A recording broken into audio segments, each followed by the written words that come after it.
Guys, welcome back to your favorite Manhwa recap channel. Today's Manhwa is about a guy who got isekai'd into another world, where he grinded for 100 years maxing out his levels, but got sent straight back to Earth as a max-level swordmaster, where everyone now has a system.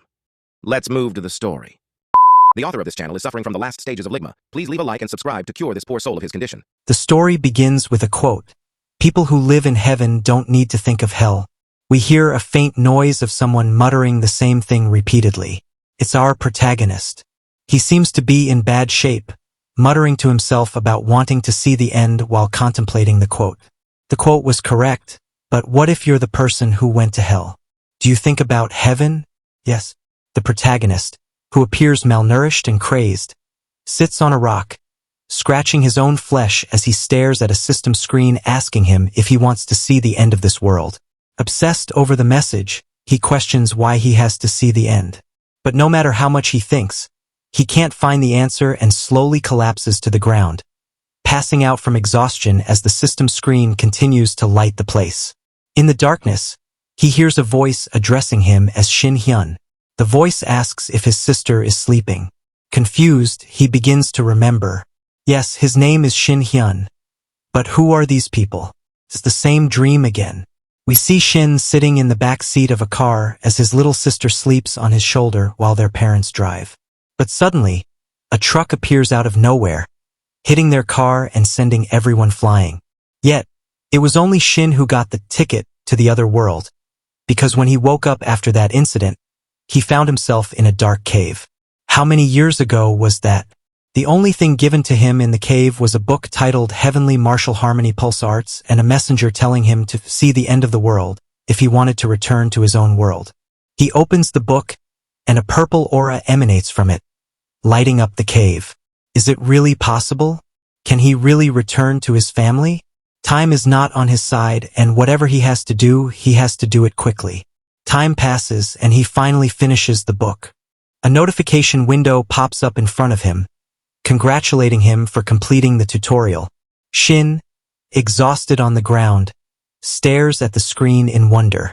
Relief floods his face as he cries with joy. Finally, it's done, and he can return to see his family. He walks through the brightly lit gateway, but upon reaching the other side, he immediately falls to his knees in shock. What he sees is not Earth. It's a completely different world, the martial world. Finally, it dawns on him. Everything he went through in the cave with the book was only the tutorial, and this was the true beginning. Shin, now angry and frustrated, slams the ground, cursing whoever did this to him and questioning why they are torturing him like this. After 10 years of struggle in that cave. Now this? What is he supposed to do? Suddenly, a voice is heard calling out to him, commenting on Shin's odd attire. Ignoring the man's question, he tells Shin that his family is starving, and with a deranged look, he brandishes a machete, asking Shin's permission to carve flesh from his body for his family to eat. As the man approaches, Shin, panicked, acts instinctively. The bloody machete falls to the ground, and Shin sits beside the man's lifeless body, scared. As the adrenaline fades, the gravity of the situation hits him. He has killed a man. His thoughts spiral as he tries to justify it as self-defense and wonders what he should do now that he is a murderer. But before he's completely lost, a system notification appears, informing him that his external arts level has increased. Surprised, Shin pieces it together. He just killed someone and his level went up. This could only mean one thing. He begins to laugh, his face pale as he processes what this means for him. He instinctively knows what he has to do next. The heavenly martial arts and the levels, everything becomes clear. He needs to reach the max level, and for that, blood must be spilled. In the present day, we see a long-haired man demanding someone's identity. A nearby man calls out, addressing the figure on the ground as the demonic sect leader. Shin Hyun, now all grown up, stands there with his sword pointed at the sect leader, asking which generation the leader belongs to. Addressing Shin as the all-ending sword emperor, the sect leader trembles in fear, while Shin assumes that this man is of the 8th generation since he has already killed the 6th and 7th. With a smile, Shin looks around at the fallen men, commending them for coming to greet him every decade without fail. A blue aura emerges from Shin's blade, flying toward the sect leader and severing his head in one blow. Seeing their leader fall, one of the sect members charges at Shin in anger, calling him a bastard. Shin casually dodges the attack, pointing out the hypocrisy of the sect calling him names while they belong to the demonic sect. He grabs the lackey's face, pulling him close as blue aura emanates from his hand. Shin commends the man's courage while blood rushes uncontrollably through the sect member's body, bulging his veins. A strong pulse bursts from Shin's hand, and he holds on to the man with a dark grin. Instantly, everything subsides, and Shin tells the man to go far away and learn a demonic art that can at least entertain him next time. Declaring him the next generation of the demonic sect, Shin leaves the carnage, while the sect member stands in shock, watching him leave. Sometime later, in the forest, Shin throws his sword to the ground, sitting beside a tree, disappointed by how weak the new sect leader was. That was his only enjoyment, and it was beginning to grow dull. He considers creating a chaos sect filled with experts he can fight. Looking up at the night sky, he reflects on his past. It has been 140 years, so long that he can hardly remember his family's faces, and because of this, he's lost the drive to reach his goal of seeing the end of the world. Heaven feels non-existent, and he is perpetually trapped in this hellish cycle. Sorrow creeps across his face as he decides that he has had enough and that it is time to end it all. But just as hope is lost, the system intervenes. Shin is taken aback by a sudden notification. Both his external and internal martial arts levels are now maxed. Final level unlocked. Celestial emergence is now activating. You are now returning to Earth. Reading these words, Shin is speechless. He laughs, wondering if he appears pitiful for wanting to end it all or if the system is mocking him. A blue aura surrounds him, lifting him off the ground. He contemplates whether this strange aura that gives him strength could help him transcend worldly desires. Memories of his family flash in his mind, flooding him with emotion. So much time has passed that his family may already be dead, but one goal remains: revenge against the one who did this to him. The system screen appears with a question asking if he wants to return to his original world. Without hesitation, he accepts, and the blue aura envelopes him. Only one thought remains: to kill the one responsible for his suffering. The orb of energy grows with his rage, consuming everything nearby before rising to the sky in a brilliant light. After 140 years away, he is finally going home, to whatever remains of it. We return to Earth, sometime after Shin's accident all those years ago. An angel addresses humanity, urging them to evolve so they can fight the nightmare about to enter the world. As a green portal opens, revealing countless monstrous eyes, the angel blesses the people, asking them to use their gifts wisely. Meanwhile, a man bound in chains laughs, reveling in the knowledge that everything has finally begun, as he challenges Shin Hyun to come and face him. We move to 2025 Korea in the Crimson Wolf dungeon. We see a girl fighting as she is about to unleash an arrow filled with the blue stuff onto a horde of monsters chasing a guy. One of the monsters, which looked like a wolf with 4 eyes, lunged at the man when the girl shot the arrow at it using her power shot ability.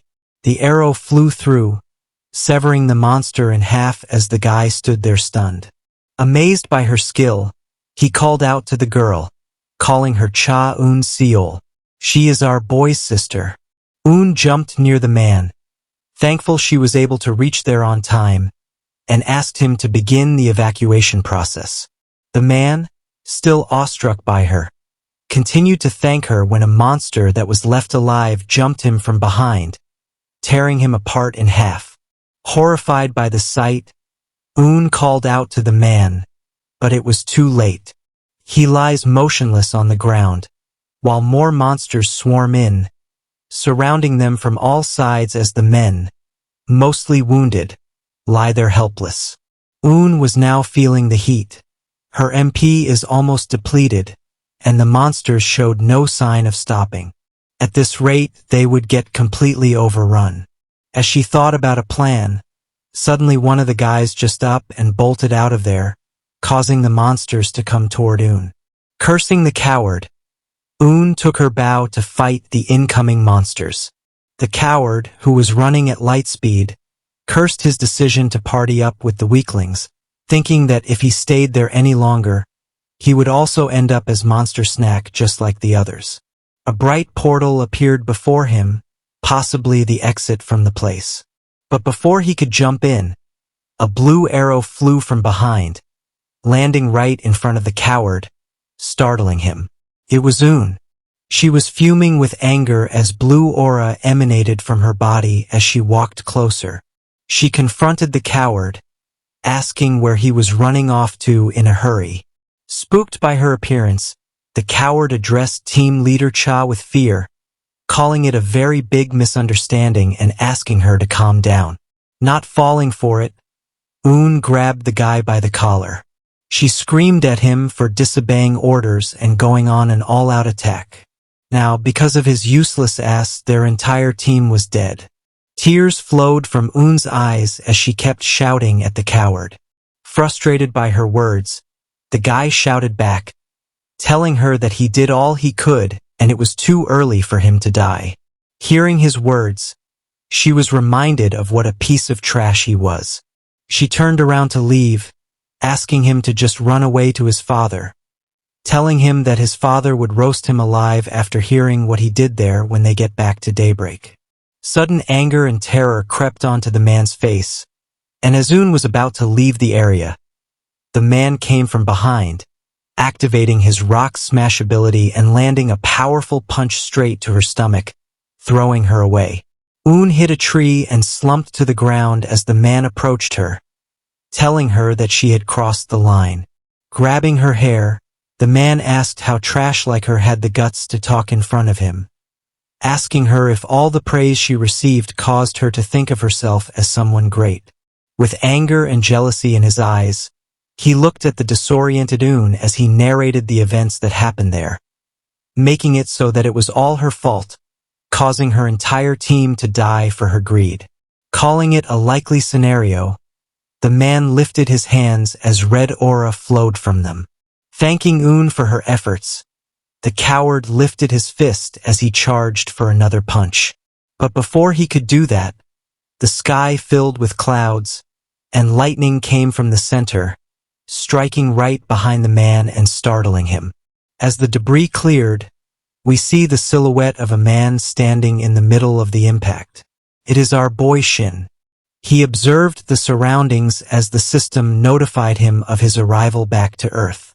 Hearing the system, Shin burst into laughter, accusing the system of having a nasty sense of humor for giving a return ticket to Earth as a reward for reaching max level. This laugh was not of joy. Our boy, taking a U-turn in emotions, became dead serious and with a determined voice, vowed again to kill the system and whoever is behind it. Breaking the moment, the cocky idiot from the sidelines shouted at Shin for acting so cocky, talking about killing right after teleporting out of nowhere. Looking at the lightning, he asked if Shin was a sorcerer. The idiot kept pressing Shin to reveal his affiliations as Shin walked past him, giving him no time of his day. As the idiot stood there annoyed that Shin ignored him, Shin looked at the girl lying on the ground, remarking that she was about to die due to her injuries. Suddenly his expression changed. He kneeled down towards the girl as the idiot stood on the sidelines, cursing him for ruining his plans. Now that Shin had seen the idiot along with Un, he couldn't let Shin go.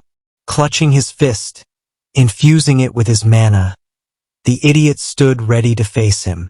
Meanwhile, Shin, looking at Un, spots a necklace that sparks some of his memories. The idiot kept yapping on the side about Shin leaving and finally decided it was a good idea to attack him and leapt into the air, ready to deal a powerful blow. Suddenly a blue aura surged, nullifying his attack and pushing him back. In the middle of the aura stood Shin menacingly while the guy stood there marveling at the strength. Shin slowly stepped forward, with each step leaving a hole on the ground. The man stood stunned, sweat trickling down his face. Shin, blaming himself for not recognizing, turned to the man and introduced himself as the all-ending Sword Emperor, Cha Shin-hyun. With the blink of an eye, he jumped right in front of the man, telling him the information was worthless to him because his manhwa was about to be discontinued. The bright light from his finger grew big as it blasted into a powerful energy beam shooting forward, obliterating everything in its path. As the dust cleared, Shin stood there in front of a now headless corpse of the man. He turned around to face Eun, now realizing that she was his long-lost sister. Back in the past, we see a younger Eun Seol bawling her eyes out while holding a teddy bear. Her parents threatened to leave her behind if she didn't stop crying. The mother insisted that she drop her stubbornness since it was getting dark. Shin approached her and, with a sweet tone, asked if she really loved the amusement park that much. As Eun stared at Shin, he asked her to come with them since Mom and Dad were getting angry. Clutching the bear tightly, Eun looked down, expressing her sadness about not being able to spend more time with him since he was soon going to college to study. Patting her head, Shin reassured her that he would often drop by to see her and promised to take her to the amusement park the next time he visited. Hearing that, she became happy and hopped onto Shin's back, asking him for a piggyback ride to the car. He agreed, saying he would give her the piggyback ride since soon she would get too heavy for it. It was happy times, but it didn't last for long. Thinking back, Eun blamed herself for being too stubborn. If she had decided to leave a little earlier and not beg to go to the amusement park, her parents would still be alive, and her brother, who disappeared then, would still be with her. In the present, Shin is healing Eun with his powers. Jolting awake, Eun sat up, still groaning from pain. Shin warned her to take it easy since she still had some recovery left to do. Confused and in pain, Eun turned to Shin, asking who he was. Not blaming her for not recognizing him, he extended his hand, touching Eun and remarking how she had grown up, so he couldn't give her piggyback rides anymore. Clutching her hands, Shin looked at her with a sad expression. Hearing this, memories flowed into her mind of the time when her big brother gave her a necklace as a present to stay strong always. Finally recognizing him, Eun's eyes filled with tears as she cursed Shin, asking where he was all this time. Hugging her tightly, Shin consoled her, telling her that it was all okay now. But suddenly, she remembered something and pushed Shin aside, checking what happened to the coward. Shin nonchalantly looked behind him, telling her that the person who attacked her was dead as the burnt body lay in the crater. Panicked, Eun asked if he was the one who killed him, to which Shin agreed. Clutching his hands, Eun yanked Shin, telling him that they had to run away from there this instant. We moved to their home in an apartment building. Shin looked around the house, marveling at how it looked just the same as when he left the place, while Eun sat on the couch all serious. She told Shin that director Seo Kang-jin would come looking for them any moment. Confused, he asked who that was. He is the director of Daybreak and also the father of Jung-hyun, the idiot. He's a former gang member known for his violent ways and one of the 11 superior hunters in Korea. Looking at the time on her phone, Eun commented that the reporting time had passed while she was unconscious and said that he must have already found out about his son's death. And because she is the only survivor, she would be the prime suspect in his murder. Addressing her concerns, Shin brushed his hair and, with a smile, proposed to end Seo Kang-jin so that all problems would be solved. Hearing this, Eun pinched his cheeks as Shin assured her that the all-ending Sword Emperor would take care of her problems. Sighing, Eun stood back and explained the situation to him. Kang-jin was level 50, which was far above any ordinary person, and that's why he made it to the position of director. Looking at Shin, Eun's face turned red in annoyance as she asked what his deal was, giving himself such a corny nickname, and accused him of being in his emo phase right after meeting her after all these years. She seemed to be more upset about this than about Kang-jin. Grabbing her hair in frustration, she asked him if he had any idea what she went through after their parents died, and Shin disappeared after that accident. Looking at Shin with concern, She asked where he was all this time. Turning around, Shin looked at their family portrait, processing their parents' death. Shifting his attention back to Un, he told her that he was stuck in Murim all this time, saying it was a long story to explain, and changed the topic, asking her to fill him in on everything that happened while he was away. He asked about the hunters and the hunter guilds and about the existence of levels on Earth, just like in Murim. Un listened to him closely and asked him for time to process all the information she just received. Putting this topic aside for another time, she bolted out the door, telling him that she was going to take care of the business at hand first. She was going directly to daybreak. As she left, asking him to stay in the house, he looked around the place, marveling at how everything was exactly the same as from his childhood. Thinking of Un, he noted how mature she had become, surviving on her own all these years, fending for herself. Leaving the room, Shin decided that he had to make up for all the missing years by fulfilling the brotherly duties he had to do. And the first step to that was finding that man. Just as the thought crossed his mind, several men stood silently outside, while one man manifested a magic circle in his hand, blasting down the door to their apartment. Seeing Shin stand there at the entrance, Kang Jin shouted, asking where Un was. Taken aback by the rude introduction, Shin was slightly annoyed. Standing in front of him was Kang Jin, who had come there to get revenge for his son. Back at the Daybreak headquarters, Un stood outside the building, tired from running straight there non-stop. She wondered if Kang Jin had already caught up and thought about what she would do if she got arrested the moment she walked into the building. She had to find someone to ask for help. But who? A voice came from behind, calling Un by her name. It was Daybreak Vice Guild Manager Lee Ji-hai. She asked why Un was there at that time, since she was supposed to be at the raid with Seo Jung, asking if anything went wrong. Un stood in front of her, analyzing her next move. Ji-hai was one of the 4 strongest hunters in Korea, known for her strength and righteousness. But it was difficult to gauge what was going on behind that smile of hers. Should she take a gamble and tell her everything? It didn't matter since that was her only choice at the moment. She clenched her fists and started to explain everything to her. In the apartment, Kang Jin and Shin were in a face-off. Annoyed by the rude entry, Shin blamed Kang for not having any manners for breaking the door down at a stranger's house. Kang Jin's lackey, angry after hearing this, stepped forward to fight Shin but was held back by Kang. With a cold look, Kang asked Shin to reveal the whereabouts of Un. Brushing off his question, Shin told him that if he was looking for the man who killed his son, that man was standing right in front of him. Kang's face twisted in a fit of rage after hearing this. He roared as a tremendous amount of mana surged around him. Back at the conversation between Un and Ji-hai, she expressed interest in meeting her brother, while here Shin, excited for the fight, changed into a fighting stance as Kang leapt at him with his giant sword. A red aura struck the ground as Kang slammed his giant sword down. Dodging the blade by leaping into the air, Shin wondered about the unique energy flowing through Kang's sword. It seemed similar to blade chi or blade aura, yet the source of the power felt different. Shin marveled at the strength of the hunters Un had mentioned, recalling Kang's son using the same type of power. A slight smile appeared on his face as Shin thought about investigating more into this mysterious power.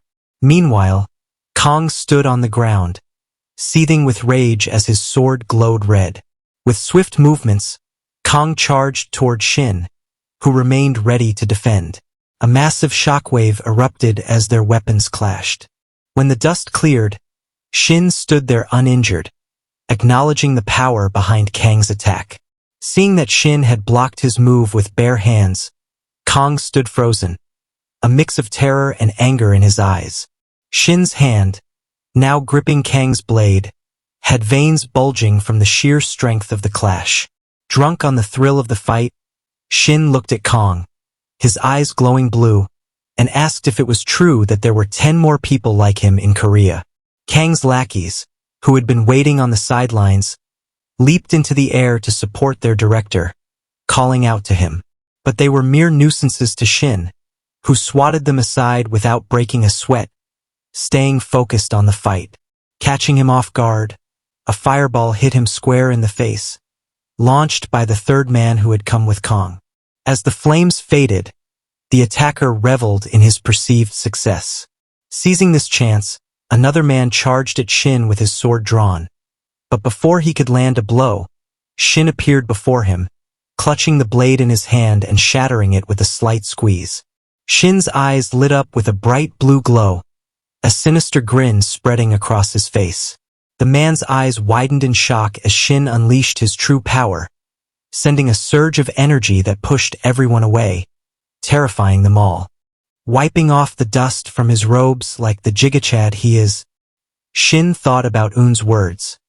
It had only been 14 years since he had disappeared, but the men standing before him were as strong as zeniths. Reaching such a level requires countless experiences, technique, and natural talent. How did modern humanity catch up to the Murim in just 14 years? And not only that, each generation of warriors has only a handful of ascendants. The situation was almost laughable to him. But, even after all this, reaching the level of the strongest 10 still demanded far more. Smiling at the absurdity, Shin acknowledged the chaos he had introduced to the hierarchy of this land. The next logical step was to remake it, destroying everyone and standing above all. Meanwhile, on the road, Un was driving Ji Hai to her home. She was still puzzled as to why Ji Hai had suddenly asked to meet her brother. Ji Hai had always been hard to read, but now it was nearly impossible. However, the offer Ji Hai had given Un, to help her cover up everything related to the director, was too tempting to refuse. Un wasn't the only one deep in thought. Ji Hai was considering how to handle the situation, not wanting to make Shin her enemy. Turning to Un, Ji Hai asked her about the time Shin had disappeared. Her eyes widened in shock upon hearing that Shin had spent nearly 14 years in Murim. Seeming to recognize the place, Ji Hai calculated that Shin had actually spent 140 years there, and she feared the power he had gained from that long time in Murim. Wanting to know more about Shin, Ji Hai asked Un to describe what kind of person her brother was. Reminiscing about the past, Un described Shin as kind, gentle, and exceptionally intelligent. He had been admitted to the most prestigious university in Korea without the help of tutors or extra lessons. But above all, he was relentless. Once he set his sights on something, he would stop at nothing to achieve it. Back at the apartment, Shin pointed at the mage who had hit him, asking to see more of such attacks since he had never encountered them in Murim. With a smile, he invited the mage to use his funky energy, again, when the sword-wielding lackey rudely interrupted him. Shin swatted the man away with a backhanded slap, sending him flying as blood gushed from his face. The mage, now trembling, sent a wave of ice magic toward Shin. But Shin, unimpressed, stood still, knowing these tricks were common in Murim. Deciding to show the mage true ice magic, Shin conjured multiple giant ice dragons, freezing the mage solid in seconds. Seeing the gap in their strength, the swordsman tried to flee but was stopped by a barrier surrounding the entire room. Kong, witnessing all this, was paralyzed by fear, while Shin mocked him, remarking on the lack of trust between gang members. Kong was completely confused now, wondering what kind of person Shin was. He questioned if Shin might be a mage, judging by the ice attack, but dismissed the thought. No mage could block his attacks. Suddenly, Kong noticed something else. Despite the intense fighting, the room was unscathed. Is it because of the barrier Shin put up?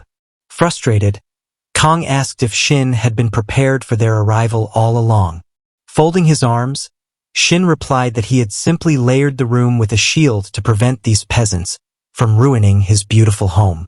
Then, with a smirk, he revealed that the moment Kang's group entered the apartment, they had already stepped into his domain expansion. Realizing his efforts had failed, Kong made one final attempt, activating his berserker skill in hopes of taking Shin down with him. Kang's aura surged uncontrollably, Yet Shin, calm as ever, commented on the irony of someone like Kong calling him a monster and asked if Kong was trying to drag him to the grave. Lost in rage, Kong blindly charged, swinging his sword with wild intensity. As Shin dodged the frenzied attacks, he commented on the refined technique Kong still displayed, despite his lost mind. Picking up a broken blade from the ground, Shin infused it with his aura and, in one swift motion, severed Kang's head. As Kang's body fell, Shin stood there, blood-streaked, telling Kong to take it as an honor to be killed by the all-ending Sword Emperor. Later, Un and Ji Hai arrived at the apartment. Inside, they found Shin calmly cleaning the blood from the floor, chiding Un for being late. Responding to Un's concern about what had happened, Shin casually said they had just held a housewarming party. Unsatisfied, Un reminded him of his promise not to cause more problems as a faint blue aura began to surround her. Brushing off her concerns, Shin turned his attention to Ji Hai, who was silently observing with a slight smile. Instantly, he sensed her overwhelming energy, the heavenly harmonic pulsars.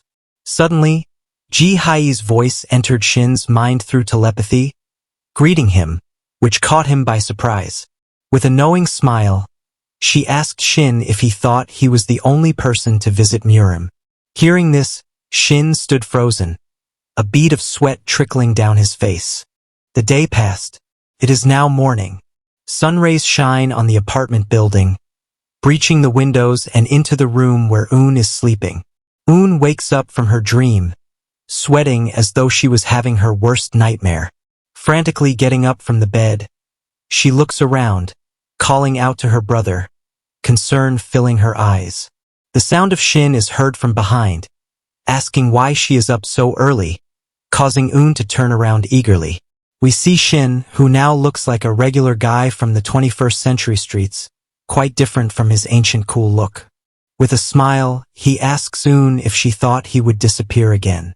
Her concerns fading upon seeing Shin, she throws the question back at him, asking what he's doing up so early. But just before he could respond, Shin's phone rang.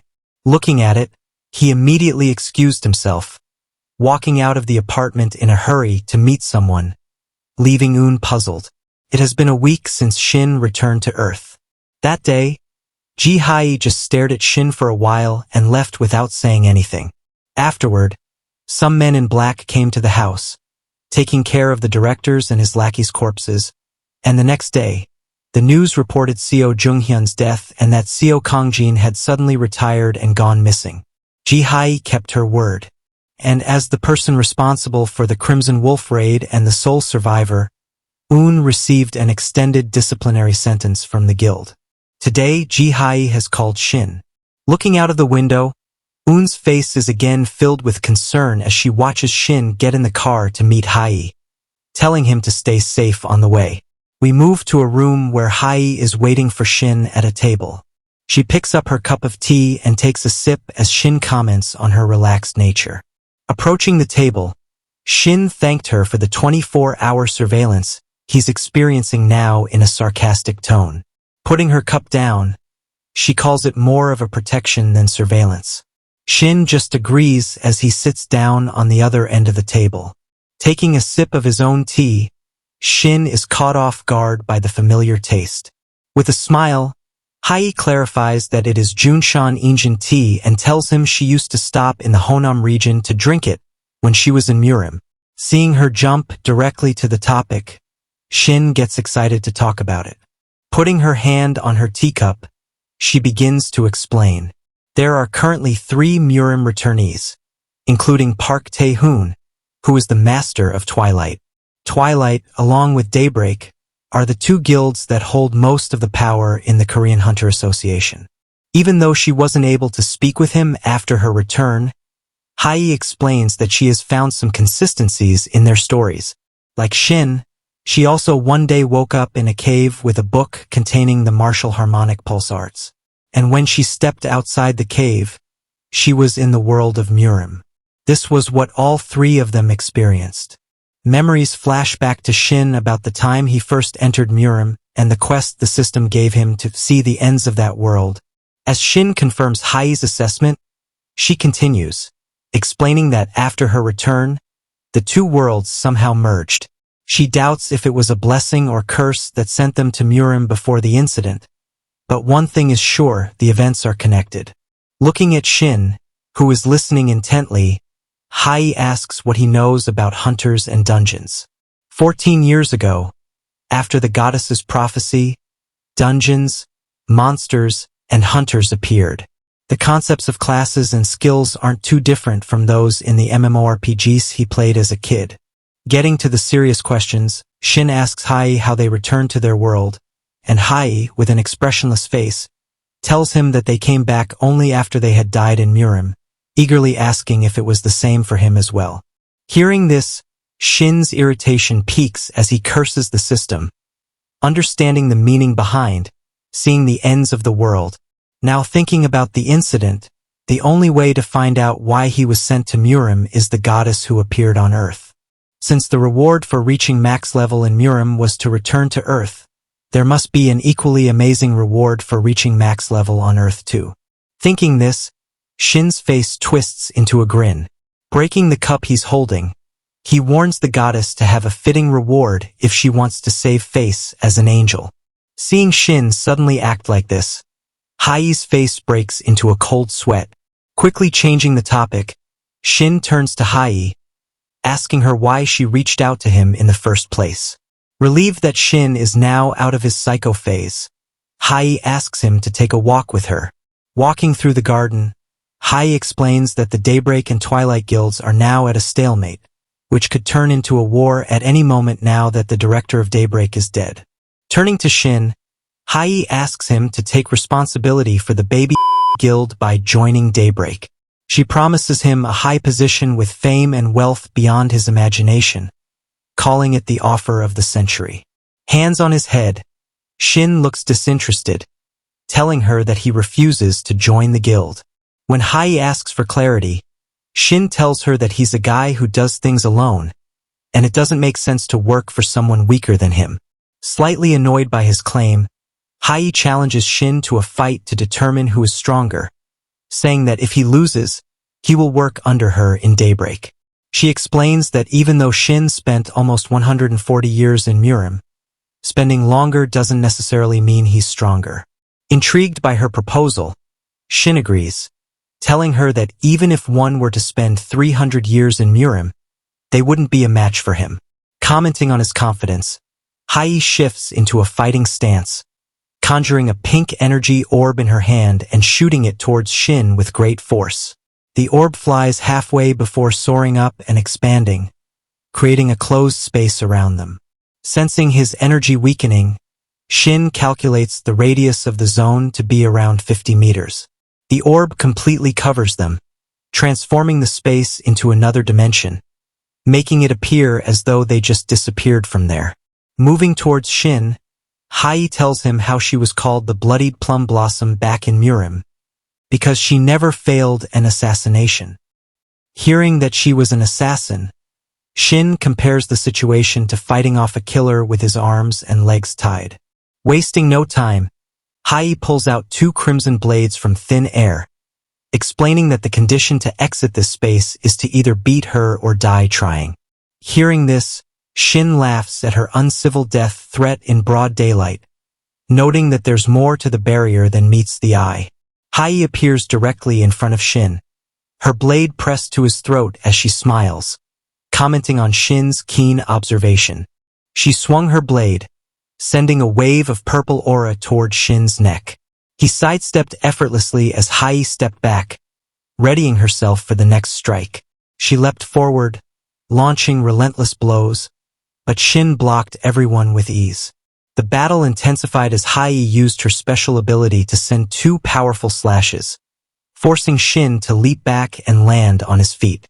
Her signature opening move featured 2 daggers, one held in a reverse grip, the style of the Shadow King, Murim's greatest assassin. This was the Moonlight Sanguine Path.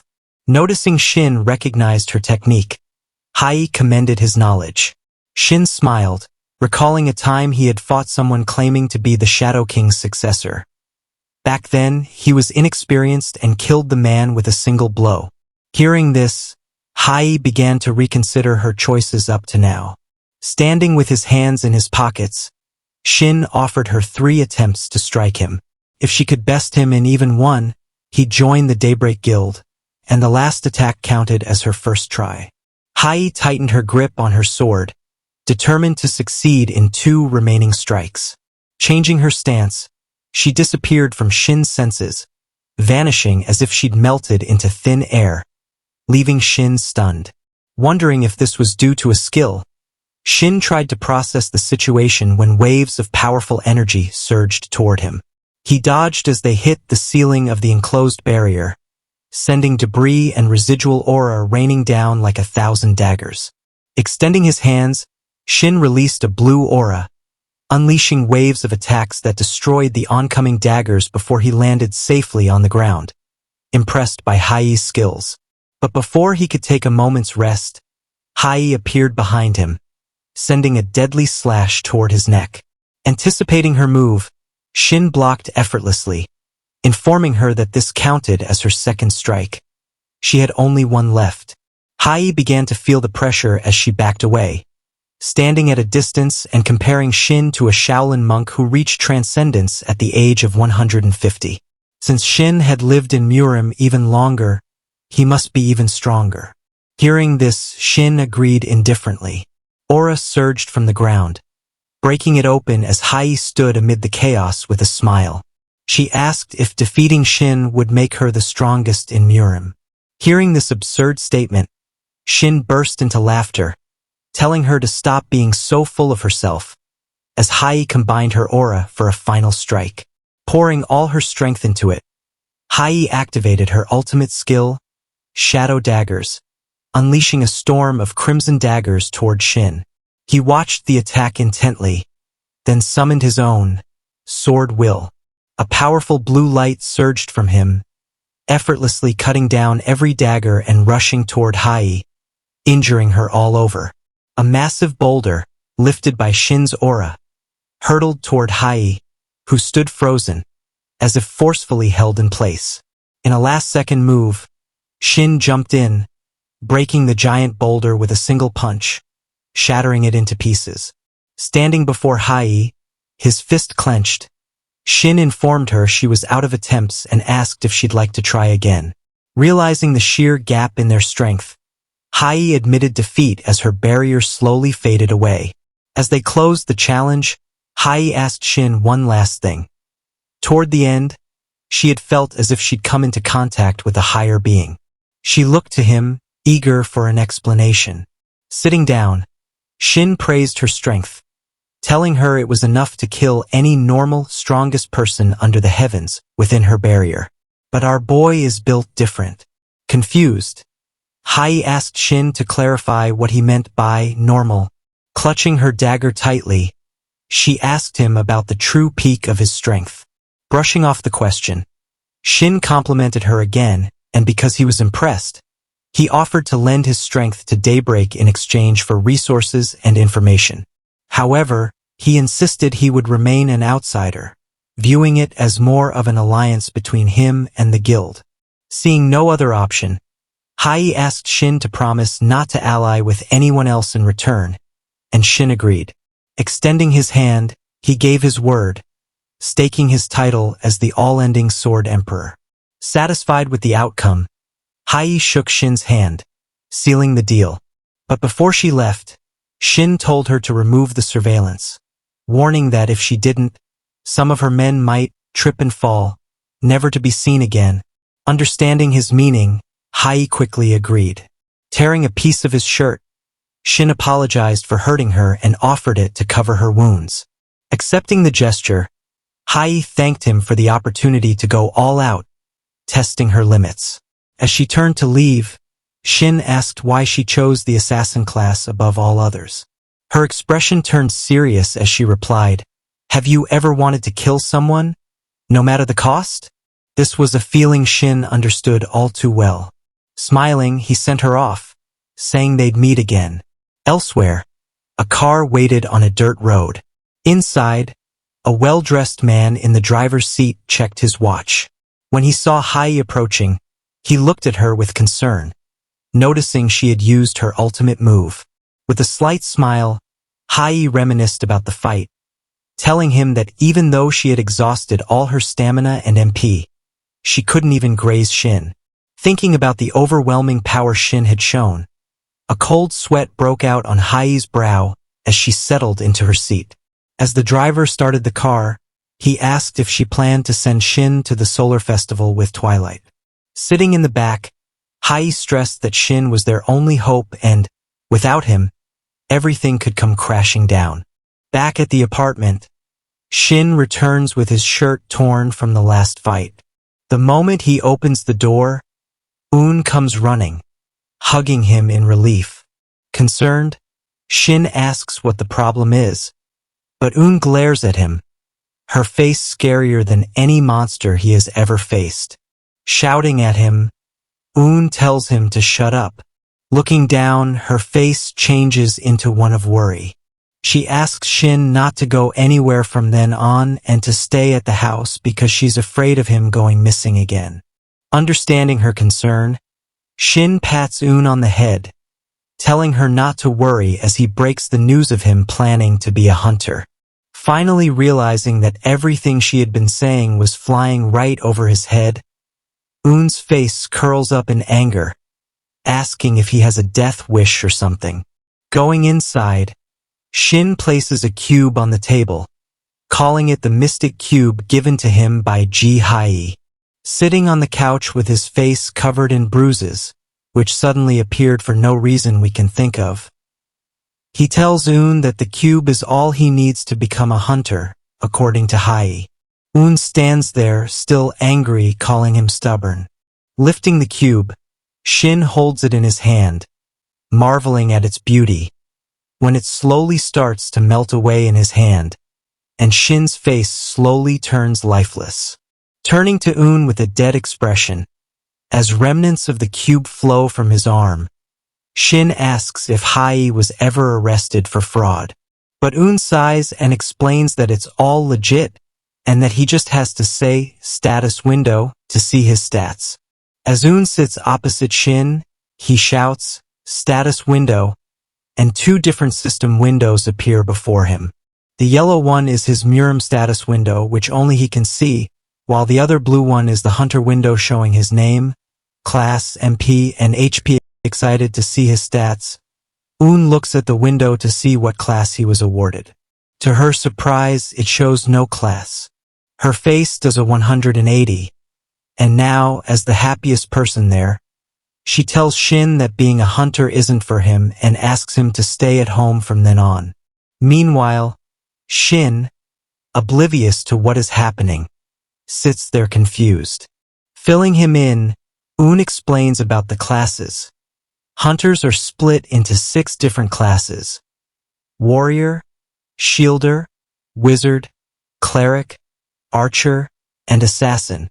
There are more if you include advanced classes, but these 6 are the fundamental hunter classes. For example, Un's base class is archer, and her advanced class is sniper. Folding her arms, Un explains that a person is born with their class and cannot change it at will. But Shin doesn't have any class, which means he won't be able to get one, making him a generic nobody. As Shin sits there, hopeless, Un explains that the problem with a classless person becoming a hunter is skills. Hunters need EXP to level up, and EXP can only be gained when you fight a monster using skills. Unlike the 6 base classes who start with skills, no-class hunters must purchase skill cubes separately. And the cheapest skill, fist fighting, costs 20 million won, and swordsmanship is 25 million won, hearing which the remaining life in Shin's body drains away. Hunters with classes automatically get skills as they level up, but no-class hunters need to continuously use money to buy new skills.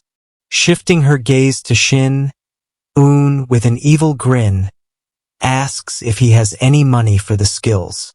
Suddenly, An idea pops into Shin's mind. Ji-hai could be his funder from now on, so she can probably get him a skill. Though this brings the life back to Shin, Un isn't so happy hearing this.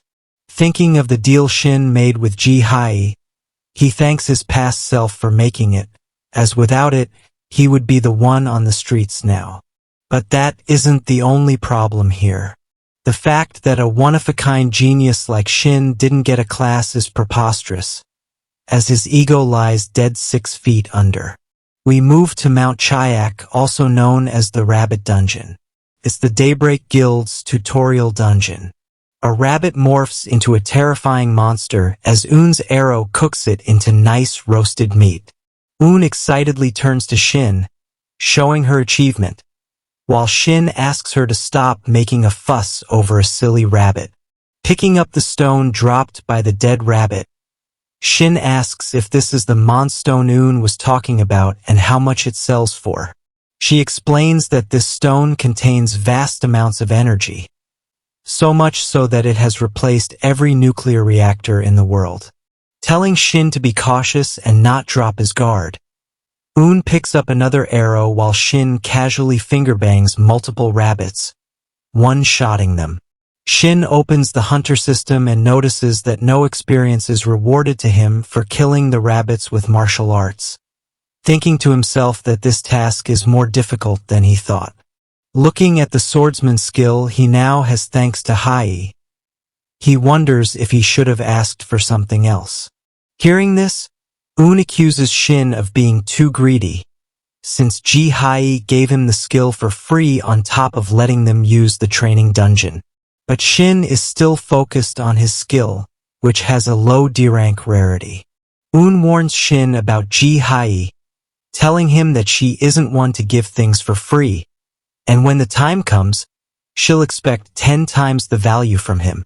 But none of this gets through to Shin as he stares into the distance, serious. Quickly grabbing Un's hands, Shin asks her to move to a better place for monsters. Soon they're standing on top of a cliff, looking down at countless monster rabbits roaming below, leaving Un stunned. Picking up an arrow, Un asks Shin to stay back as this is too much of a threat for a beginner like him. But ignoring her warning, Shin waves goodbye as he jumps down from the cliff, leaving Un frustrated.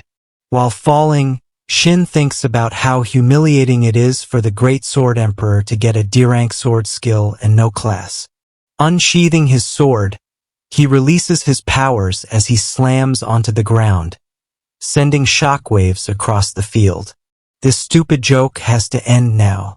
While he stares down the rabbits, Un is screaming her lungs out from the top, scolding Shin for his recklessness. Deciding to deal with Un later, Shin moves forward when several warning windows appear before him, all telling him to swing his sword across the line. This is meant to be a tutorial on how to use a sword. Fed up with the system belittling him, Shin cuts the screen in half as he goes on a rampage, chopping up all the rabbit monsters in the area, releasing his anger at the system that dares to teach the Sword Emperor how to use a sword. As Shin finally calms down, he walks through the field now covered with monstones. Notifications pile up in front of him, annoying Shin as he tries to turn them off. But this time, something is different. Intrigued, Shin opens the notification to see what's inside. The notification bar popped open, displaying Shin's swordsmanship proficiency, now at an A+ level. Satisfied that the system was finally speaking a language he understood, Shin fiddled with the screen, figuring out its functions. Un, standing in the background, was stunned as she asked about all the notifications. Equally puzzled by the sudden increase in level, Shin speculated that it might be a reflection of his own swordsmanship or perhaps just a system error. As Shin continued to explore the interface, Un couldn't believe someone could reach A+ grade proficiency in an instant. Something on the screen caught Shin's eye. Recalling a conversation with Un, he asked her about the time she mentioned gaining experience points simply by using passive skills. As Un confirmed his suspicion, Shin smiled, noticing that the system had now unlocked his origin skill with an A+ rarity, and the proficiency was set to max, cracking his knuckles. Shin commented that it was about time things got easier. Sliding his foot back, Shin charged up his hands for a powerful strike. He launched a punch into the air, creating a massive shockwave. This skill allowed him to use his martial arts to gain experience in his hunter system. Finally, things started to make sense to him. He reasoned that Ji-Hai and the Twilight Guild leader must have also unlocked origin skills, making them among the strongest hunters. Behind him, Un watched Shin's display of power, stunned by the might of his martial arts. Clutching her bow, she called out to Shin, who turned to see Un standing there with a determined look, asking him to teach her martial arts. After watching him defeat Kong Jin so easily, she was convinced that Shin was stronger than anyone else. Reflecting on a past failed mission, she confessed that unless she grew stronger, she risked seeing the same tragedy repeated, unable to save her comrades. Her eyes welled up as she voiced her regret, looking at Shin with near desperation, pleading for him to teach her. Moving forward, Shin placed a comforting hand on her shoulder and agreed to train her in martial arts. But, since she would be his first disciple, he warned her that the training wouldn't be easy. Relieved, Shin thought that teaching her martial arts was the right choice. He couldn't always be there for her, so she needed the strength to handle dangers on her own. Once she calmed down, Shin turned and suggested they move to the next station. They dashed through the field at high speed, and as they ran, Un asked if he planned to use his warrior skills since he'd now mastered the swordsman skill. Their conversation was interrupted by a sudden ambush as several rabbits leapt directly at them from a cliff. To Shin, these level 1 creatures were mere fodder for leveling up. With a powerful punch, he obliterated 2 of them in one blow, explaining that he still hadn't decided on a path as a hunter. He could level up just using martial arts, but he wanted to master special class skills, the same ones that had helped Ji-Hai advance faster when combined with her Murim abilities. If he could find a skill compatible with his martial arts, it would raise his strength to new heights. Shin leapt into the air toward the monster horde, channeling his aura into his fist for a powerful blow. He could manifest most skills through martial arts, making it unnecessary to learn them separately, yet some, like magic, were challenging to incorporate. Shin sent a shockwave that slammed into the ground, wiping out all the rabbits in the area. Watching the sheer destruction, Un stood there, now worried for the dungeon's safety. Meanwhile, Shin stood smiling, now clear about the path he wanted to take with his hunter system. Sitting down, he casually announced to Un that he intended to become a wizard. Un was taken aback, thinking her brother was absurd. If it were that easy to become a wizard, everyone would be one. Yet, knowing it was pointless to argue, she walked away as Shin celebrated his brilliant idea. Sitting with both systems open in front of him, Shin compared them. It was obvious that there was a vast gap between the two. The Murim system focused on his state, merely monitoring his levels in external and internal arts. Being aware of one's state was useful in martial arts. However, the hunter system offered more variety. It had HP, skills, stamina, and even MP. Its layout was user-friendly, highly detailed, and packed with functions. The two systems were so different that they seemed to have been created by two people with the same abilities but vastly different approaches. The hunter system required fighting monsters to gain experience, with instant rewards that accelerated growth. Although risky, anyone could get stronger as long as they put in the effort.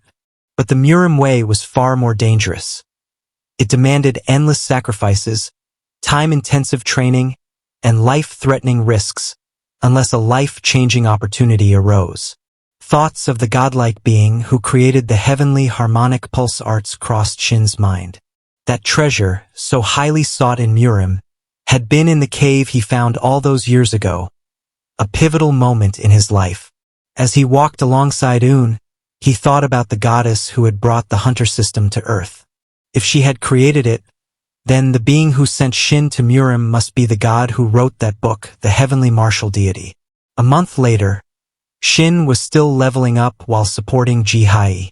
Now facing a giant, menacing chicken, he wondered how tasty it might be. Standing at level 22, Eun's soul was also progressing, learning to channel her internal arts through her body's 365 vessels. Though she had surpassed the ideal age for martial arts training, she'd found ways to overcome the obstacles. Sitting on the ground, Eun asked Shin why he had called her there. Patting her back with a pleasant smile, Shin told her to take it easy and advised her to spit if she felt any blood coming up, leaving Eun terrified. By manipulating her ki, Shin could forcibly bring out her internal arts, though her screams echoed through the area. Despite the toll on his health, Eun finally leveled up, although it cost him a scolding afterward. Elsewhere, in a quiet room, a figure holding a teacup awaited Shin. It was Ji-hai. Noticing Shin's well-being, she greeted him, asking if they could finally begin their arrangement. Confused, Shin asked what she meant by this arrangement. Since it had been a while since her last call, he asked if she had anything specific in mind, sipping his tea. Leaning across the table, Ji-hai smiled at him and asked him to go on a date with her. Shin's eyes widened in shock upon hearing Ji-hai ask him out on a date. This was something new for him. In all his 140 years, the only relationship he'd had was with his right hand. But he had to play it cool. Folding his arms, Shin told Hai he wasn't interested, though Hai persisted in trying to convince him. Standing up, Hai mentioned the appearance of a new dungeon with a difficulty level of 10. It would typically require a party of level 40 or higher to enter safely. But with Shin by her side, it would be a breeze. Intrigued, Shin asked why she wanted only the two of them to go into such a dangerous dungeon alone. Hai turned serious, explaining that while crowd control was one reason, the primary goal was to help Shin grow as quickly as possible as a hunter. Grinning while holding his tea bowl, Shin teased her, asking if she was actually proposing to take him on a bus ride. Feeling Shin's clumsy attempt at flirtation, Hai told him to stop acting like a 1,000-year-old virgin, to which Shin chuckled in agreement. But Shin couldn't shake the feeling that something was off. He asked Hai why she was helping him so much despite their formal agreement.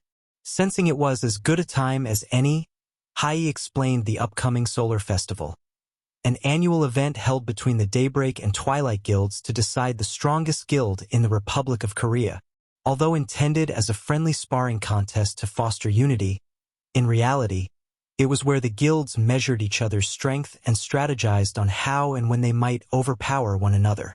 She continued, explaining that although these skirmishes typically occurred in dungeons and remained hidden from the public, the two guilds had been shedding blood over dungeon ownership, and an all-out war was imminent.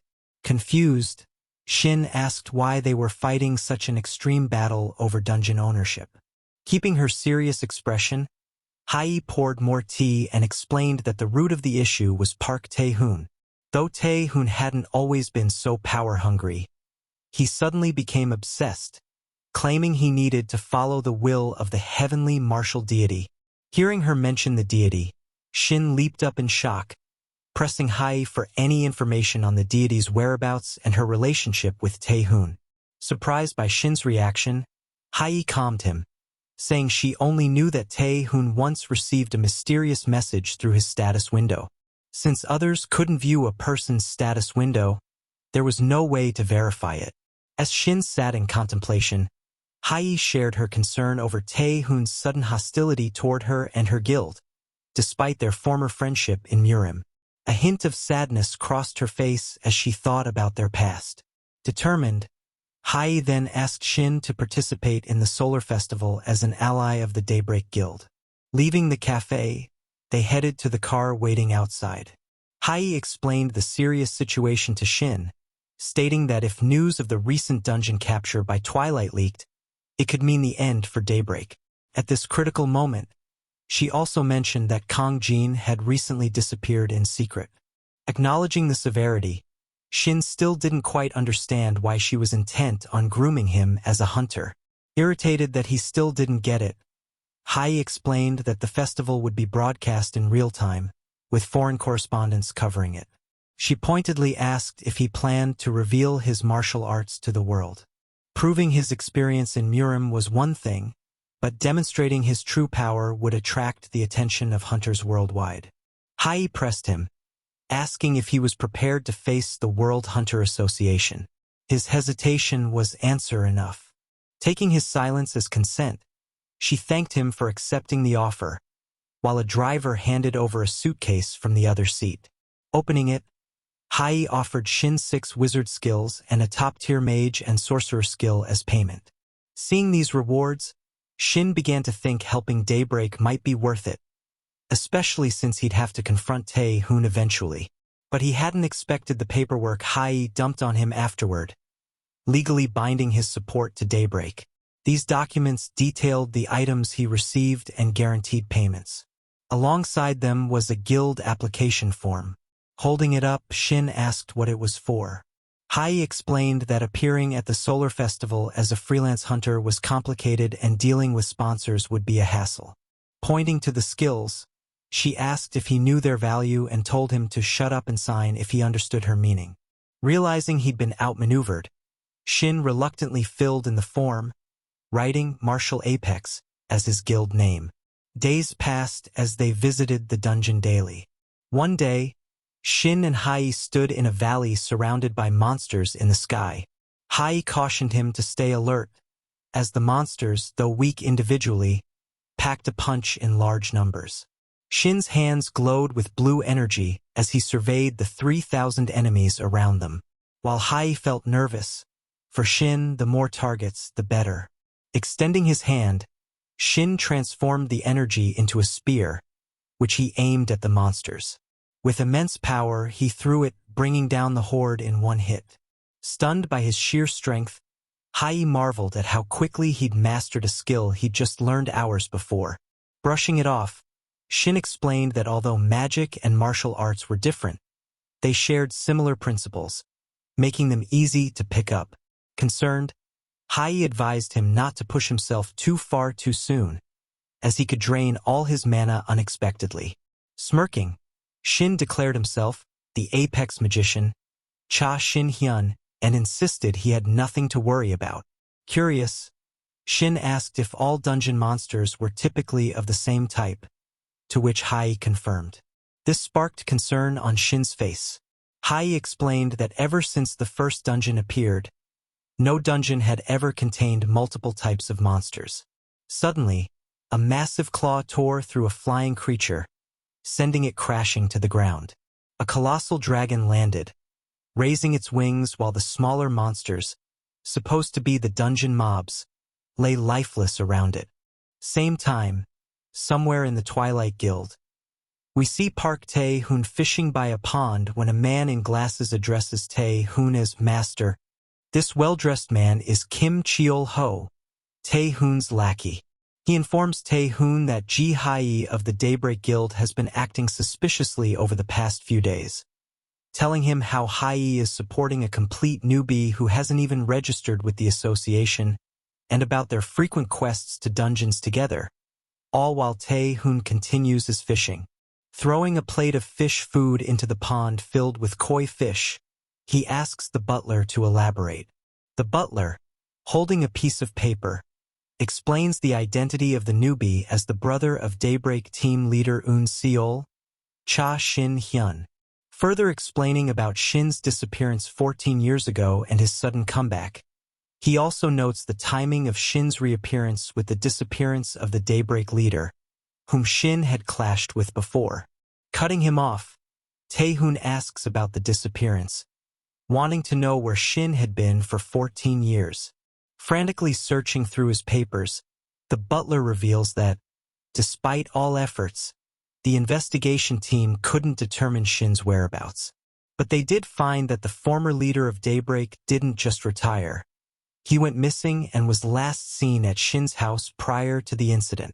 Lifting his straw hat, Tae-hoon places it down while declaring that Kang Jin is already dead. The butler stands there in surprise, unable to believe Kong could be dead. Tae-hoon confirms it, eager to meet the mysterious newcomer. Judging from what he's heard, it's almost certain that Shin is from Murim. Meanwhile, in the dungeon, our boy is popping off, blasting ice magic with one hand and fire magic with the other, completely decimating the local wildlife and likely placing himself at the top of PETA's watch list. Cracking his knuckles, Shin exclaims how much fun the whole magic thing is compared to shooting gale palms. Waking him up from his power trip, Hai comments on how Shin's mana doesn't seem like it's going to drain anytime soon, and that if they keep going like this, the whole dungeon might be wiped out soon. Finally realizing how much time he spent, Shin asks if Hai remembers the life reversal skill she gave him along with the others, and Hai asks why that's relevant now. It's an emergency skill that converts life force to mana. But there's a problem. In Murim, if your external and internal arts level reach 35, you gain an ethereal body, and when that happens, your stats become limitless. At level 40, you gain the ability to keep your life force in peak condition forever. Combining both and using life reversal along with it, you can effectively pull infinite MP from your life force without any harm. Shin basically found a bug in the game. Hai is nearly speechless. But Shin isn't done. He continues explaining that at higher levels, everything essentially becomes one, and because of that, the things he can do with his hunter powers are limitless. As Hai stands there dumbfounded, Shin leaps into the air to clear the rest of the monsters before taking on the boss. Thinking about Shin's explanation, Hai feels foolish for trying to carry him through the levels and is finally relieved, as the upcoming solar festival looks to be completely under control.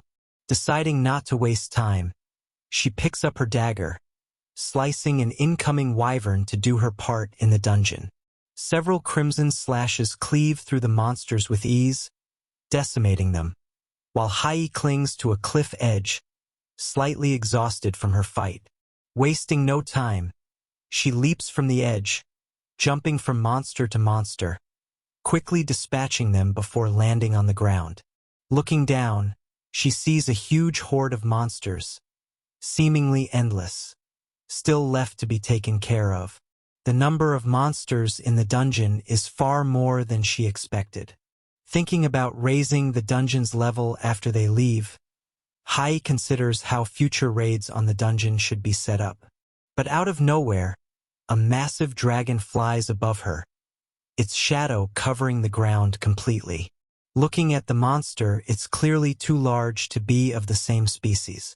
Wondering how two species ended up in the same dungeon, Hai leaps into the air just before the monster's sharp claw can tear her apart. But the dragon is faster than expected.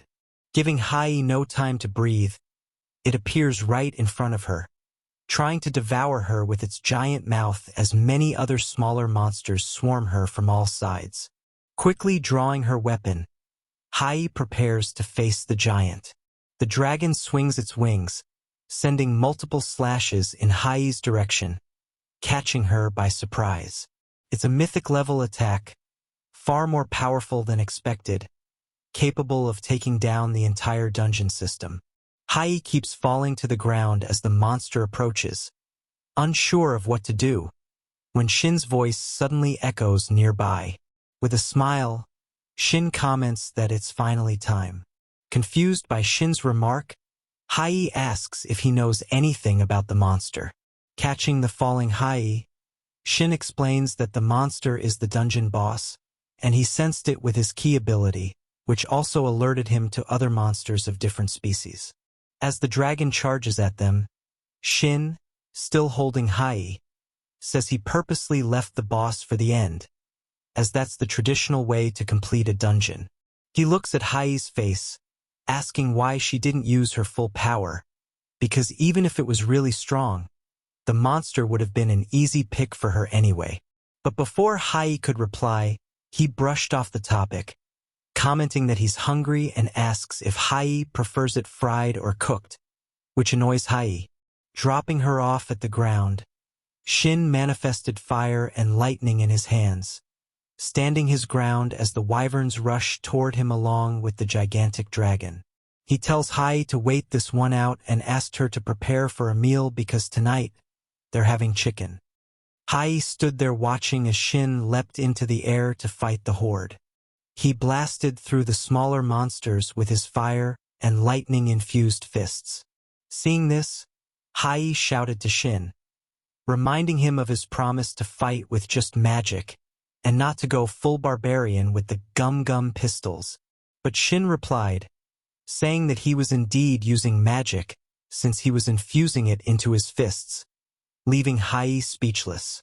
Suddenly, something caught Hai's attention in the sky. A huge portal opened out of nowhere, and countless monsters poured out.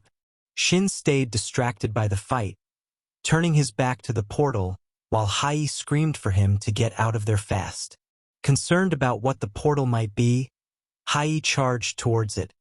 As Shin was not responding to any of her words, Hai leapt high into the air, setting her sights on Shin, who stood in the middle of a vortex of monsters forming around him. She repeatedly called out, asking if he could hear her, but there was no response. She slashed through the tiny monsters in a straight line, hoping Shin could use the distraction to escape. But the monsters had no intention of letting anyone out. As Hai cut down each monster, 10 more took its place. The smaller monsters completely covered Shin, forming a ball around him, slowly closing in for the kill. This behavior was unusual. Standing on the cliff, Hai observed the monsters' behavior. From what happened before, it was clear as day. The small monsters aren't moving according to their own will. There's an absolute chain of command with the larger monsters at the center. The proof is that the small monsters blocked attacks meant for the large monsters with their own bodies. It was clear that no matter how many small ones fell, as long as the big dragon was alive, the fight would never end. While Hai stood there deciding her next move, she looked up at the massive monster ball forming in the sky, her concern for Shin growing. She remembered that just before he was completely engulfed, it looked like he was calm and had a plan. Still concerned for his safety, she reflected on this strange phenomenon, which had never happened before. No matter how powerful Shin was, he could still be in danger. Thinking of how she could help him, Hai spotted one of the smaller monsters flying low near her, sparking an idea. She swiftly jumped onto its back as it flew high into the air, not even noticing her presence. It seemed all the monsters were fixated solely on Shin, and if that was the case, Hai could sneak into the swarm. She devised a plan to defeat the mutated monster causing this strange behavior to finally end it. As her attention was momentarily diverted, another small dragon smashed into her, sending her flying towards the ground. Thankfully, she managed to stab onto a wyvern, stopping her fall. The big dragon recognized her as a threat and charged at her at full speed. Seeing this as her best chance, Hai jumped toward the dragon, determined to finish it off. Her eyes glowed gold as she activated her ultimate ability, shadow puppetry. A huge slash of mana burst through, killing the giant dragon in one strike. However, the number of minions was too high. Disappointment washed over her face as she thought about how she could possibly kill them all. But suddenly, a blue energy zoomed past her at lightning speed, startling her. She saw Shin standing in the middle of a huge mana orb, glowing with energy. Waves of concentrated mana obliterated every monster they touched. Stunned beyond belief, Hai watched as Shin materialized a sword of pure energy without any medium. On top of that, he was using the weapon manipulation technique to control multiple copies of it. She marveled at the power of someone at the level of the ethereal body. Ethereal blades manifested around Shin as he stood in the middle, visibly pissed off. The time for playing hunter was over. Extending his hand, Shin sent countless ethereal blades flying forward, destroying every monster in sight. Within seconds, the monsters disappeared from the sky. Standing on a cliff, Hai reflected on the situation. Things went smoothly thanks to Shin being there, but this is a huge problem. What if something like this happens in other dungeons? With the current system of clearing dungeons based on the danger level and assigning the appropriate level of hunters, it's uncertain if they'll be able to respond to gates and mutated monsters appearing out of nowhere. They'll be annihilated without a doubt. While Shin examined the monstones dropped by the monsters, Hai thought through the severity of the problem. This took priority over the solar festival. But Tae-hoon wouldn't care. Thoughts of an attack against her during the investigation by Twilight crossed her mind, showering her with fear. Breaking her chain of thought, Shin held a purple moonstone in front of Hai's face, asking why it was different from the other monstones he had seen. Looking at the purple stone, Hai called it a skill stone, explaining that it was a rare stone only dropped by powerful monsters upon defeat. While Shin processed the information, Hai turned to him with a serious face, telling him she had something to ask of him. 1 month later, in the city streets, people discussed the upcoming solar festival. One person mentioned the list of entries for the festival, while another commented about a no-name on the list. That no-name was Shin. They talked about how he had become popular on the internet lately, despite only being a hunter for a month. Nearby, a man in glasses sat on a bench, sweating nervously. He looked up at a giant building, commenting that he was in real trouble this time. Inside a conference room, a man yelled at someone about not being able to gather any information on Shin, who had been selected as Daybreak's relief pitcher. The person in question stood there, taking it all in while continuously apologizing. This was the Twilight Guild headquarters. A person entered the room, addressing the yelling man as Director Park. Hearing the voice, Park's behavior completely changed to a submissive one, addressing the newcomer as Master. It was Park Tae-hoon. He sipped a glass of alcohol and invited the newcomer to sit. Addressing the room, Tae-hoon advised everyone to wait a while to see what Shin was really capable of before taking any action against him. With a sinister grin forming on his face, he commented, "The sprouts of chaos must be eliminated." We see the glasses guy sitting at a table in a cafe with a coffee by his side. He seemed restless as he waited for someone to arrive.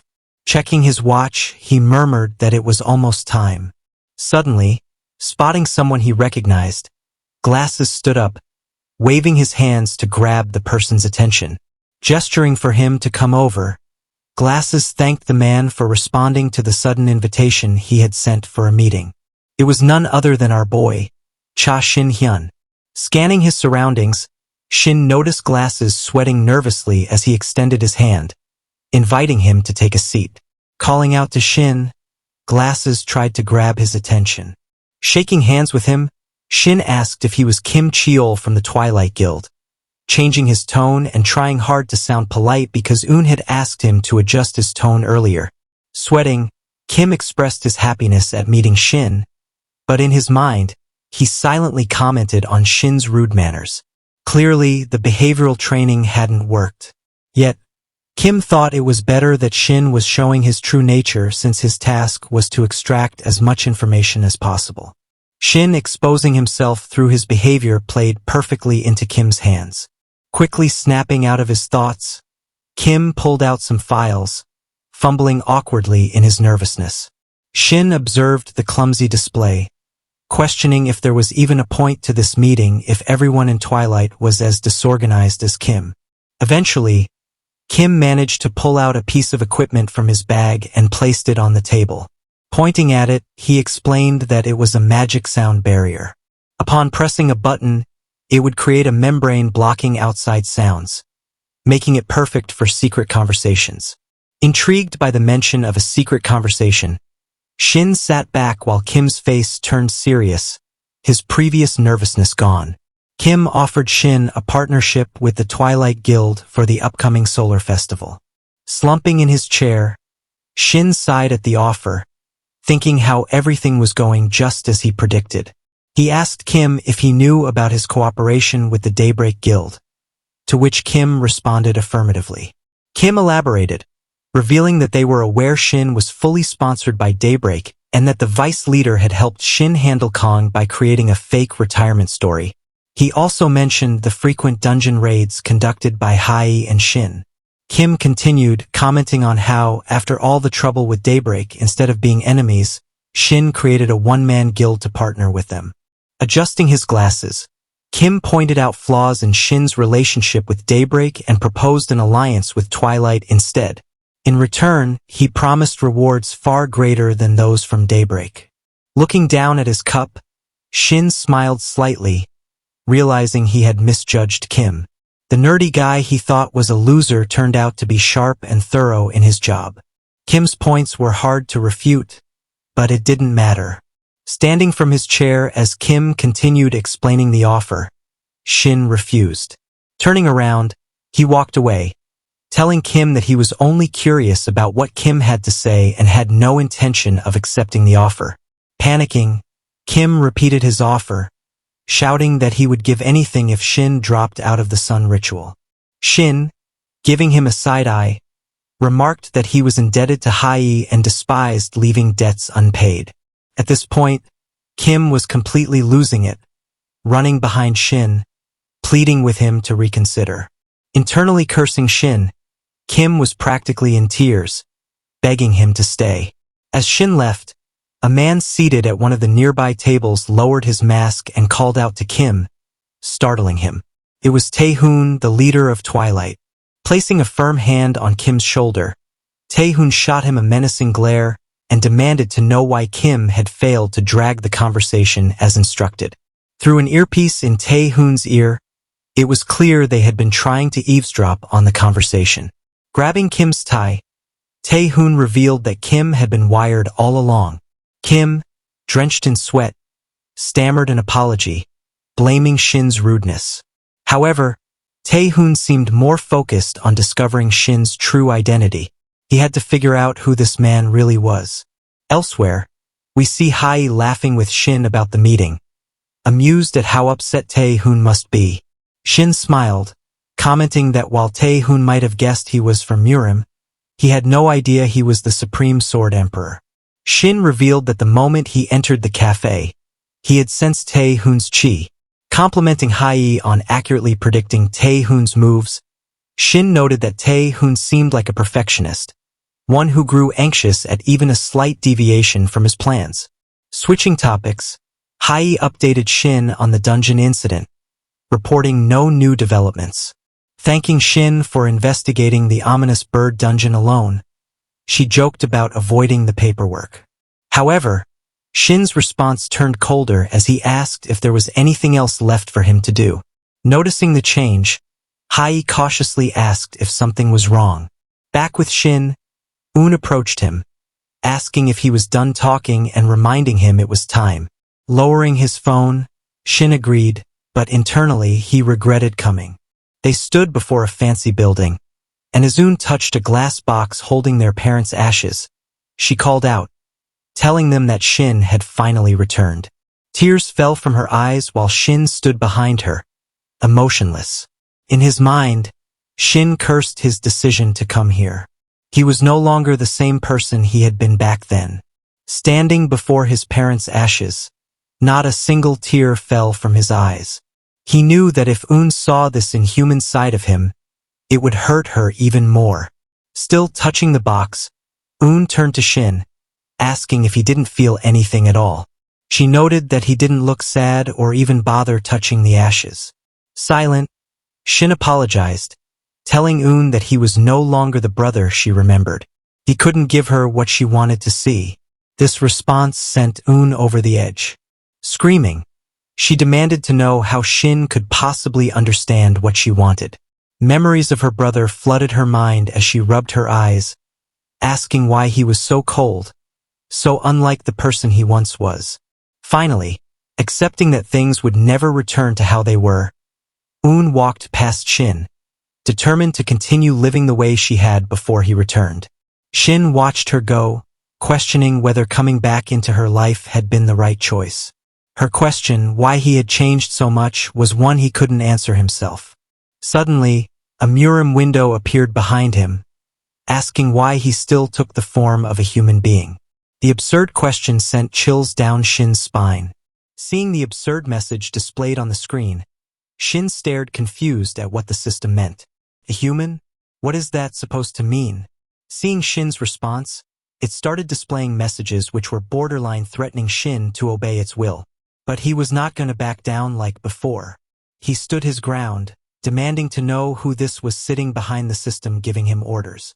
Is it perhaps the Sky War God? Shin's sly questioning did not sit well with the system, and it threatened to take away everything from Shin. He still didn't know who this was and why this system was threatening him, but those were fighting words, and now the gloves were off. He vowed to find whoever it was and tear them to pieces for daring to threaten the Sword Emperor. The system accepted the challenge and disappeared. As Shin stood there contemplating what just happened, his mind lingered on the statement the system made. When he thought about the things he loved, there was only one clear picture in his mind. Now standing across the street, Eun turned around to see Shin was nowhere behind her. Her eyes still wet, she called him a mean bastard for not even following behind her after all that happened. The scene shifts to a commentator excitedly announcing the beginning of the Sun Festival. The one time every hero in Korea is waiting for every year to be the best among all. His passion stirred as he said every word. Finally, it was time. The whole stadium erupted in cheers for the anticipated moment. The festival, which brought all the hunter societies together as a sign of unity, was also the place where you could see them duke it out. All this felt a little too much for Shin, who was standing in the dressing room preparing for the event. It almost seemed like the World Cup was happening. Sitting beside him was Hei, sipping tea. She explained that it was almost similar to a World Cup. For the public, hunters are people who use superpowers to fight like in the movies. Who wouldn't be excited about that? Also, this event was designed to paint a friendly picture of hunters in the eyes of the public. Setting the tea aside, Hei asked if he had a fight with Eun recently. It was obvious the moment they came in that morning. Asking how Shin messed up this time to make her so mad. Changing the topic suddenly, Shin asked Hei to help him find a home in a secluded area, catching her off guard. He explained the incident with the system to Hei. Even though it was not certain what the objectives of the system were, there was a high chance that the Sky War God was now after him. The whole thing was still a big mystery, but one thing was certain. If Eun is with him, she will be in danger. It was all so sudden for Hei. She stood up from the bench, processing what Shin just said. Even if what Shin said was true, that was precisely why he should stay close to his sister. Hearing what Hei said, Shin turned to a family portrait on the wall. He was no longer the brother Eun-sol needed. She already told him that the brother she knew and hoped to see disappeared a long time ago, so it was better to go back to how it was. A punch came flying to his face from Hei. Hearing what Shin said, Hei's fist gently hit Shin. Even though she didn't like to meddle in other family affairs, if her brother said those words to her, she would definitely punch him. Seems like he knew less about his sister than Hei. But before she could explain, their conversation was cut short by a man informing them that the event was about to start. Hei awkwardly left the room, asking Shin to stay there until she was back, leaving a confused Shin behind. Was he getting punished for something? Outside in the arena, the official inauguration of the ceremony was underway. The hosts of the event took center stage. Jeon Jun-ho, the leader of Dawn Guild, and Jang Sung-hyuk, the vice leader of Twilight. The commentator continued his passionate speech, informing everyone how Tae-hun and Hei were once part of the same guild. Somebody give this man a raise. On the arena, Tae-hun approached Hei, looking to mend old ties. Hei, irritated by Tae-hun's obvious cunning behavior, swallowed her annoyance, addressed him with a smile, and asked how it's been, throwing a jab at Tae-hun by mocking the vice leader of Twilight as her fill-in. Calming the vice leader, Tae-hun commented on Hei's seemingly recent rookie hunt, vowing to get rid of the new ones she brings just like every other time. claiming to free her from the things holding her back. Even though the tension between them was enough to boil a chicken alive, they wished each other the best of luck before parting. The Great Sun Festival has now begun. Match 5 was underway. The man unleashed a barrage of spear strikes at the blonde girl, who struggled to defend herself. With a final blow, he broke through her defenses and claimed victory. The commentator announced the win for Nam Sangmo of the Twilight Guild. In the gallery, the guild leaders sat watching the matches. Taehoon arrogantly commented on his guildmate's victory, claiming the opponent never stood a chance, even if she managed to drag the fight out a little. Rising from his chair, he demanded she provide better entertainment in the next match before leaving the room. Out in the corridor, the vice leader of Twilight stood waiting. Lifting a dagger, he asked when he should carry out the mission to kill Hei. But Taehoon stopped him. Everything had its time. Now was the time to greet Cha Eun-sol. Next on the event list was the Archer Survival Arena. A massive cityscape rose in the middle of the stadium, where the archers of each guild would fight it out. The stadium buzzed with energy as the crowd discussed the contestants and predicted the winner. Eun-sol was considered the most promising, but the recent incident at the Red Wolf dungeon left her with injuries, leaving people uncertain.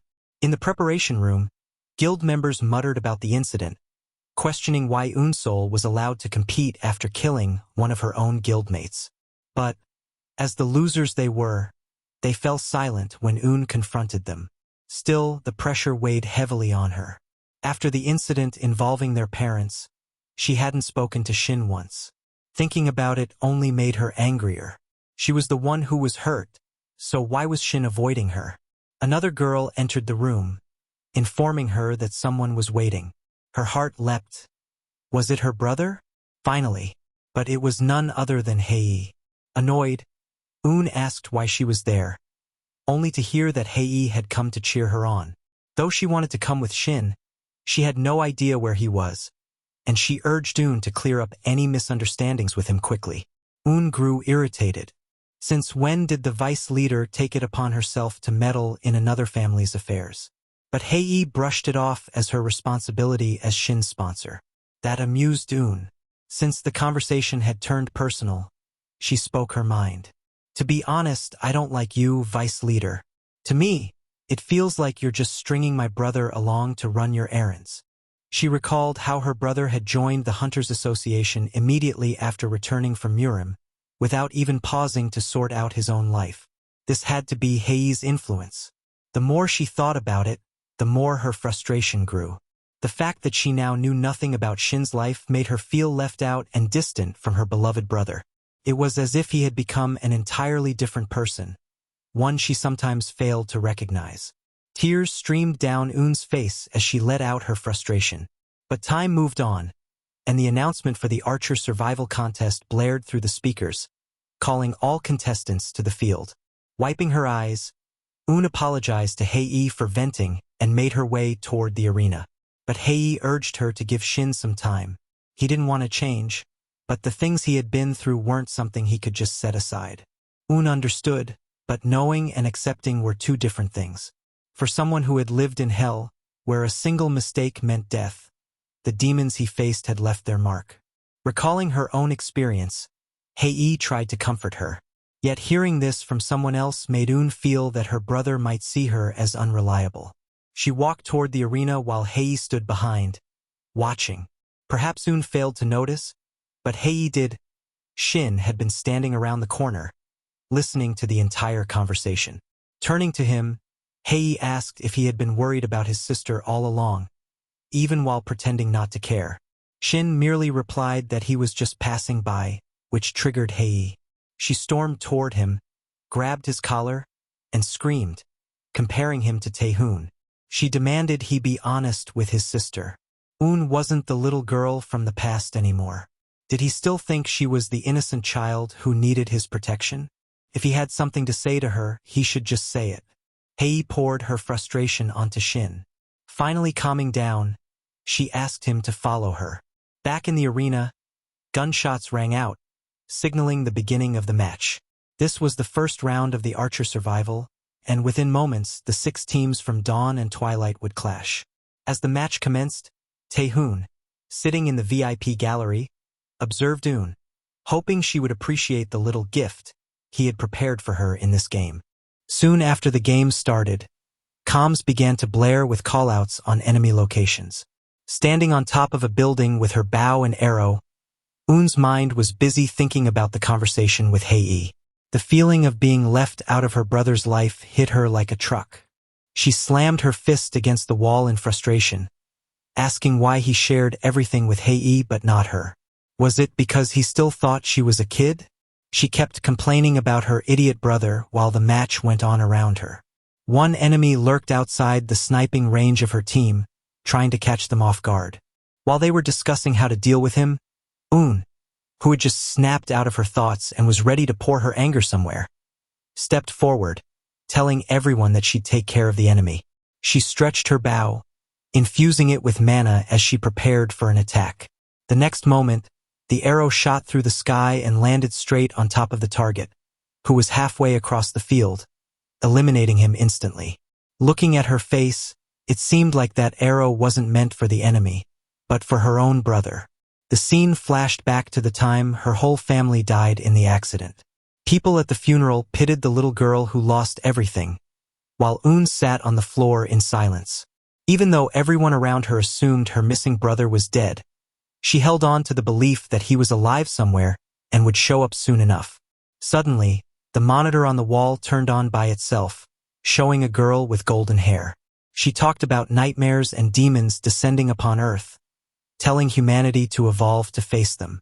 Confusion flared across the room as everyone watched this bizarre scene unfold. But for Eun, this otherworldly event felt like an assurance that her brother was alive and well. That's how it all started on Earth. After that, Eun unlocked the Hunter trait and attended the Hunter Academy, where her life was anything but smooth sailing. Many tried to bully her for being an orphan, but she fought back against them all.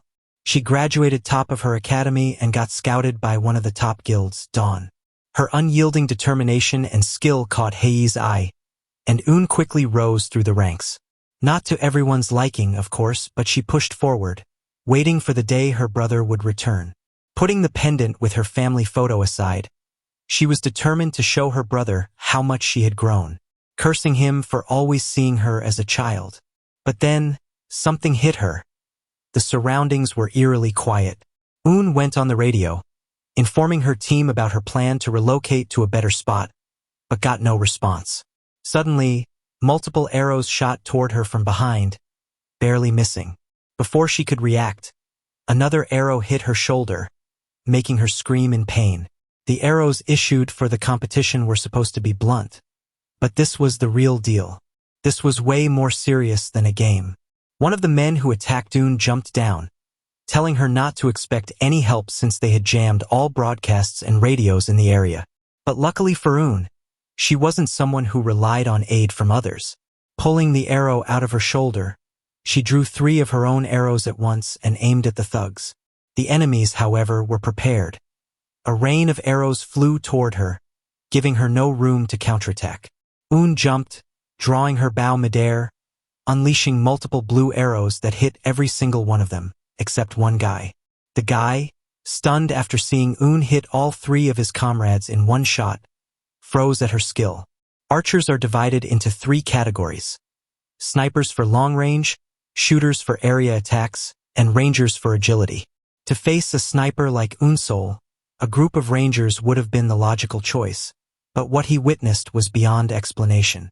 Before Eun could take a breather, the guy leapt into the air and fired his special skill at her. She dodged instantly and struck back, but missed. Or did she? The arrow curved midair and hit the guy from behind, giving him a backshot he'd never forget. That left one person. They stood face to face like an MMA pre-fight stare-down. While Eun was distracted, another guy, who had been hiding the whole time, crawled out of the hole he was in and shot straight at her, catching her off guard. Man, these guys are like cockroaches. Kill one, 2 more crawl out. There was nothing she could do. Is this it? At that moment, a voice rang in her head.